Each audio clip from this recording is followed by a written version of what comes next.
हमारे finance minister ने budget 2024 में capital gains on sale of property में कुछ चेंजेस अनाउंस किए हैं। अब इसको लेके लोगों में काफ़ी कन्फ्यूजन है।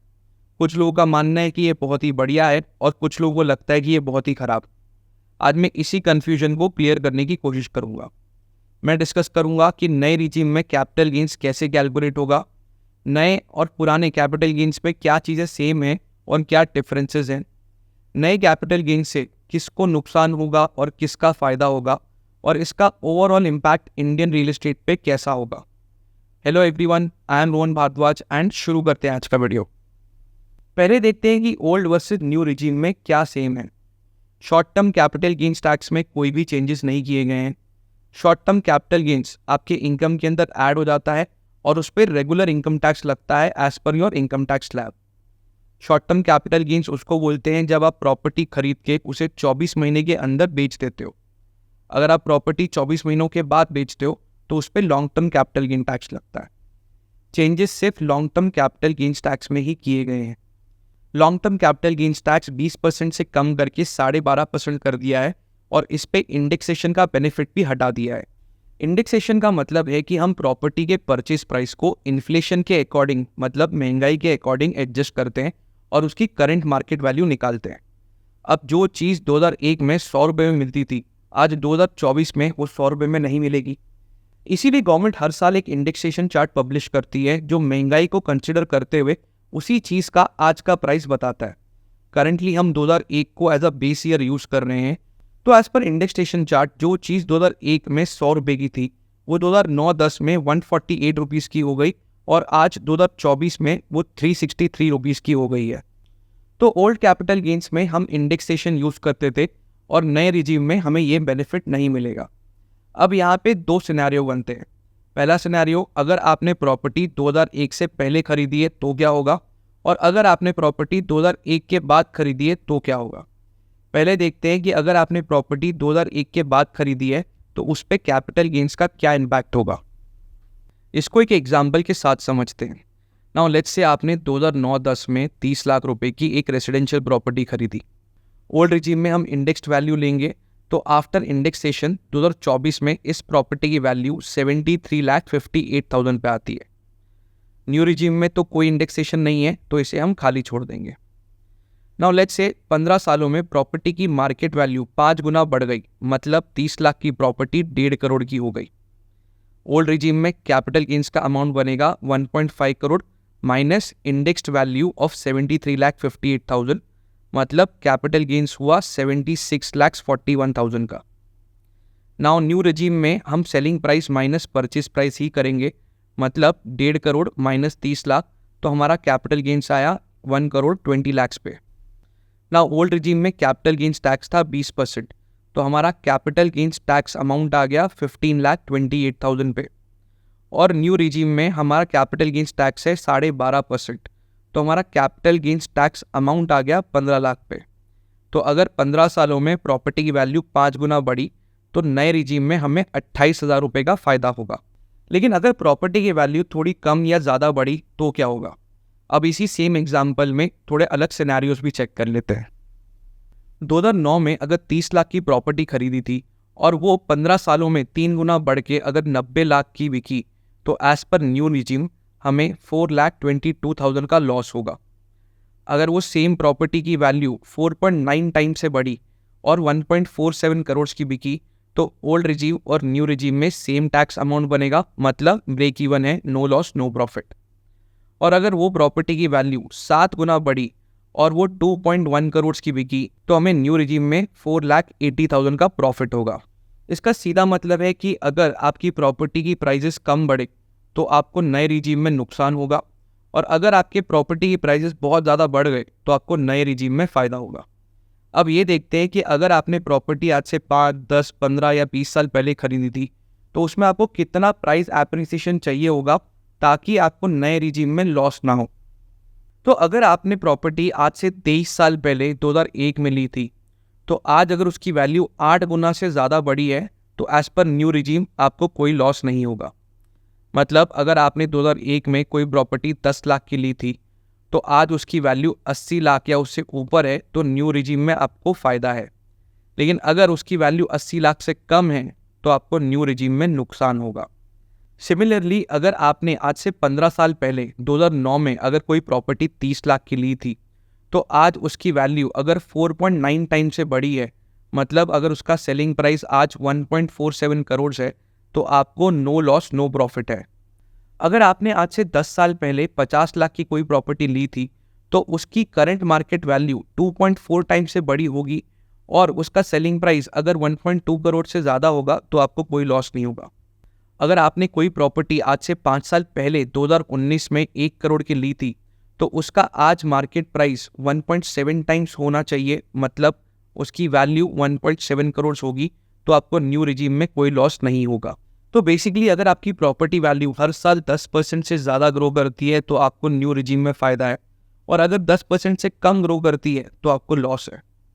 अकॉर्डिंग टू मी ये 10% पर एनम की एक्सपेक्टेशन थोड़ी सी अनरियलिस्टिक है, क्योंकि price growth location to location है, प्रॉपर्टी टू प्रॉपर्टी डिफर करती है।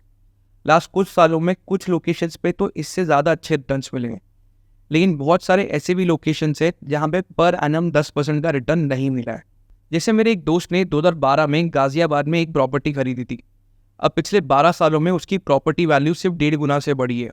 अब उसने 2 दिन पहले वो प्रॉपर्टी बेची है और उसको बैठे बैठे 60 लाख की सेल वैल्यू पे 2 लाख रुपए का नुकसान हो गया, क्योंकि नए कैपिटल गेन्स टैक्स के अंदर इंडेक्सेशन का बेनिफिट नहीं है। अगर इंडेक्सेशन होता तो उसको नॉमिनल कैपिटल गेन्स टैक्स पे करना पड़ता। अब इसके इम्पैक्ट के ऊपर मैं आगे और डिटेल में बात करूंगा, बट अभी एक बार देखते हैं कि अगर आपने प्रॉपर्टी 2001 से पहले ली थी तो उसके अंदर क्या इम्पैक्ट होगा।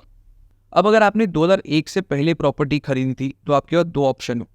पहला ऑप्शन है कि आपने जब भी वो प्रॉपर्टी खरीदी थी, जिस भी प्राइस पे खरीदी थी, आप उसी प्राइस को परचेज प्राइस कंसिडर करो, या दूसरा ऑप्शन है कि आप 2001 के अंदर उसकी मार्केट वैल्यू क्या थी उसको कंसिडर करो। अब इसको एक एग्जाम्पल के साथ समझते हैं। नाउ लेट्स से ईयर 1990 में आपने एक प्रॉपर्टी 5 लाख रुपए में खरीदी, तो आप इसी प्राइस को अपना परचेज प्राइस कंसिडर कर सकते हो, या आप 2001 की इंडेक्स्ड वैल्यू ले सकते हो। इंडेक्स्ड वैल्यू निकालने के 2 तरीके हैं। पहला है कि आप 2001 में उस प्रॉपर्टी के सर्कल रेट के हिसाब से उसकी स्टैम्प ड्यूटी वैल्यू को कंसिडर कर सकते हो। दूसरा, आप एक वैल्यूअर से 2001 में उस प्रॉपर्टी की फेयर मार्केट वैल्यू कितनी थी वो निकलवा सकते हो। अब इन दोनों में से जो भी वैल्यू कम होगी आप सिर्फ उसी को कंसिडर कर सकते हो। तो जैसे इस केस में स्टैम्प ड्यूटी वैल्यू 10 लाख की है और फेयर मार्केट वैल्यू 12 लाख की, तो हम 10 लाख की वैल्यू ही कंसिडर करेंगे। इसके बाद आपको न्यू रिजीम के अकॉर्डिंग ही कैलकुलेट करना है, मतलब selling price minus the value in 2001, और उस पर आपको 12.5% का कैपिटल गेन्स टैक्स पे करना होगा। यहाँ पे आप सबके कुछ क्वेश्चंस होंगे कि परचेज प्राइस में और किन चीज़ों को ऐड किया जा सकता है, सेलिंग प्राइस में से किन चीज़ों को कम किया जा सकता है, कैपिटल गेन्स टैक्स कैसे बचा सकते हैं, उसको कहाँ इन्वेस्ट करना होगा, कितना इन्वेस्ट करना होगा। तो ये सभी चीज़ों के अंदर कोई भी चेंजेस नहीं किए गए हैं, जैसा पहले था वैसा ही है अभी भी।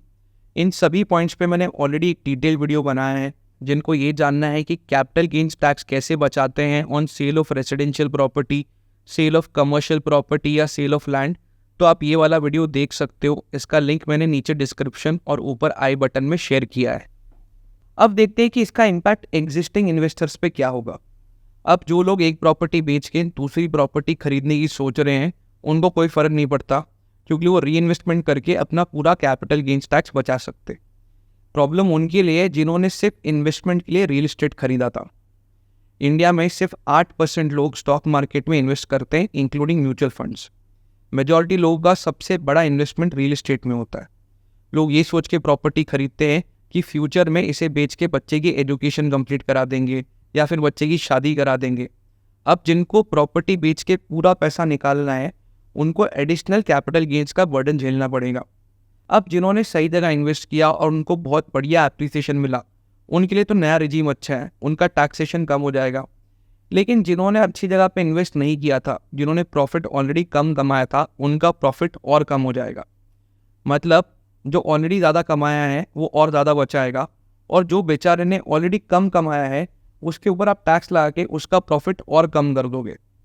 अब इंटरेस्टिंगली इंडिया में as compare to budget and affordable properties, premium property या लग्जरी प्रॉपर्टी में आपको ज़्यादा कैपिटल एप्रिसिएशन मिलता है। मतलब जिसके पास ऑलरेडी बहुत ज़्यादा पैसा है एक प्रीमियम प्रॉपर्टी खरीदने के लिए, उसको एक तो कैपिटल एप्रिसिएशन भी ज़्यादा मिल रहा है, प्लस उसके ऊपर उसको टैक्स भी कम पे करना पड़ रहा है। लेकिन एक मिडिल क्लास आदमी जिसके पास ऑलरेडी बजट होम या अफोर्डेबल होम खरीदने का ही पैसा है, उसको एक तो कैपिटल एप्रिसिएशन भी कम मिल रहा है और उसके ऊपर उसको नए रिजीम में टैक्स भी ज़्यादा पे करना होगा। आई थिंक इंडेक्सेशन का बेनिफिट वॉज रिक्वायर्ड।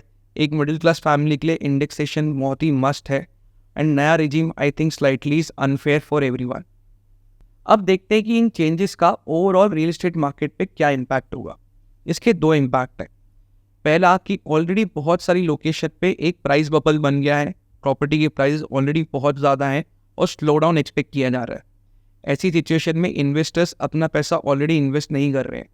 अब लास्ट कुछ सालों में हमने जो रिटर्न्स देखे हैं वो सेम रिटर्न्स अगले कुछ सालों में एक्सपेक्टेड नहीं है। अब अगर आप कोई प्रॉपर्टी आज 1 करोड़ की खरीदते हो तो अगले 5 सालों में उसकी वैल्यू 1.7 टाइम से बढ़नी चाहिए। मतलब अगर 5 सालों में वो प्रॉपर्टी 1 करोड़ 70 लाख की नहीं बिकी तो आपको ज़्यादा कैपिटल गेन्स टैक्स पे करना होगा। अब एक तरफ ऑलरेडी हम स्लो डाउन की तरफ देख रहे हैं, दूसरी तरफ अगर मेरा प्रॉफिट और कम हो जाएगा तो ये न्यूज़ इन्वेस्टर्स के लिए काफ़ी डीमोटिवेटिंग होगी। अगर इन्वेस्टर्स ने मार्केट में अपना पैसा पंप करना कम कर दिया तो डेवलपर की सेल्स कम हो जाएंगी। अगर सेल्स कम हुई तो प्राइस ग्रोथ और कम हो जाएगा। अब ये न्यूज़ इंड यूजर्स के लिए तो बहुत अच्छी है, बट इन्वेस्टर्स के लिए एंड ओवरऑल रियल एस्टेट के लिए अच्छी नहीं है। सेकेंड इम्पैक्ट आएगा रीसेल मार्केट पे। डीमोनेटाइजेशन के बावजूद रियल एस्टेट में काफ़ी सारा कैश ट्रांजैक्शन होता है, स्पेशली रीसेल मार्केट में। अब आज के डेट में बहुत सारी लोकेशंस पे प्रॉपर्टी की करंट सेलिंग प्राइस में और सर्कल रेट में बहुत बड़ा गैप हो गया है। अब ऐसे केस में सेलर इंसिस्ट करता है कि हम सर्कल रेट पे रजिस्ट्री करवाएंगे और ऊपर का पैसा आप मुझे कैश में दो ताकि उसको कोई भी कैपिटल गेन्स टैक्स पे ना करना पड़े। लेकिन इतना कैश बहुत लोगों के पास नहीं होता, तो इसका मिडवे निकाला जाता है कि प्रॉपर्टी की इंडेक्स्ड वैल्यू निकाली जाती है जो सर्कल रेट से यूजुअली ज़्यादा ही होती है। अब ऐसे केस में दोनों के लिए विन विन हो जाता है। बायर को कम कैश देना होगा और सेलर के लिए कोई भी कैपिटल गेन्स टैक्स नहीं लगेगा। लेकिन अब जब इंडेक्सेशन का बेनिफिट नहीं है तो फिर से कैश की डिमांड बढ़ेगी, सर्कल रेट पे रजिस्ट्रेशन होंगे, जिससे एक पैरेलल इकोनॉमी क्रिएट होगी, जिससे ओवरऑल इंडिया की इकोनॉमी सफ़र करेगी और ये किसी के लिए भी अच्छा नहीं होगा। सेम टाइम पे आज नहीं तो कल गवर्नमेंट को भी ये रियलाइज़ होगा कि प्रॉपर्टी की करंट मार्केट वैल्यू में और सर्कल रेट में बहुत बड़ा गैप है और वो सर्कल रेट रिवाइज करेंगे। जब सर्कल रेट रिवाइज होगा तो स्टैंप ड्यूटी, रजिस्ट्रेशन के चार्जेस बढ़ जाएंगे। मतलब इन दी एंड बायर के लिए प्रॉपर्टी और महंगी हो जाएगी। तो ओवरऑल इससे किसी को भी फायदा नहीं होगा। To summarise, new capital gains regime is good for bull market. मतलब जब प्रॉपर्टी मार्केट तेजी में है तो इससे आपको और ज़्यादा फायदा मिलेगा, लेकिन जब मार्केट में स्लो डाउन है तो इससे आपके प्रॉफिट्स और ज़्यादा कम होंगे, जिससे सभी लोग डीमोटिवेट होंगे। सेकेंडली, सारी दुनिया की लड़ाई महंगाई से है और हम अपनी प्रॉपर्टी पे गेन्स कैलकुलेट करने के टाइम पे इन्फ्लेशन को ही कंसिडर नहीं कर रहे, which I believe is slightly wrong. That was all about new capital gains regime. Hope आपको ये वीडियो हेल्पफुल लगा होगा। अगर पसंद आया है तो प्लीज़ इसे लाइक कीजिए, कमेंट्स में अपना फीडबैक शेयर कीजिए और अपने फ्रेंड्स, फैमिली, कलीग्स के साथ में से शेयर कीजिए ताकि उनकी भी नॉलेज बढ़ सके।